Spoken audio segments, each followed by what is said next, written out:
Brazilian voters go to the polls this Sunday, October the 3rd, to choose their new president as well as members of the country's bilateral legislature and the National Congress. Well, Fons Venkat's Brazilian journalist Anelise Borges is back with us to talk about a victory over corruption in Brazil. Exactly, a victory for Brazilian democracy, I could say.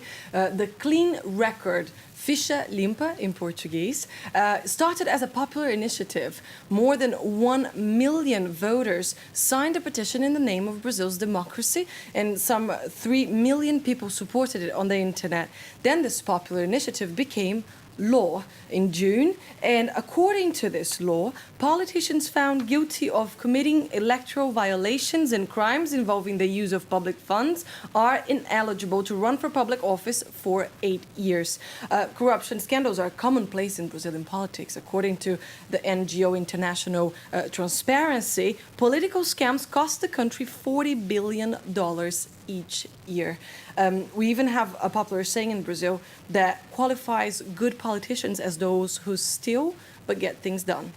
So at what point did things start to change, Anelise? One could say that the mensalão, roughly translated as the monthly payment scandal, was a turning point. The 2005 cash for vote scandal broke out when the newspaper, Brazilian newspaper Folha de São Paulo, revealed that the ruling party, the PT, Workers' Party, had paid a number of congressional deputies 30,000 reais, the equivalent of $12,000 at the time, for their votes per month to buy their votes and pass legislation.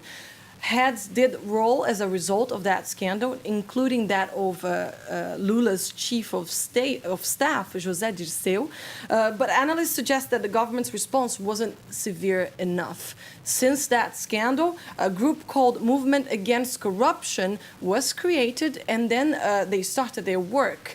They are the ones who draft off the clear record law. This law is important for two main reasons. It addresses the role of impunity in politics, but most of all, it suggests that Brazilians are finally waking up for their own set of political responsibility, and that's their main victory. So cracking down on corruption, but that hasn't stopped a corruption scandal from overshadowing these elections to some extent, has it, Anelise? There she comes. Dilma Rousseff was not proved involved in that, though. So not directly, we need to be fair, not directly. Yeah. All right, thanks for that, Anelise.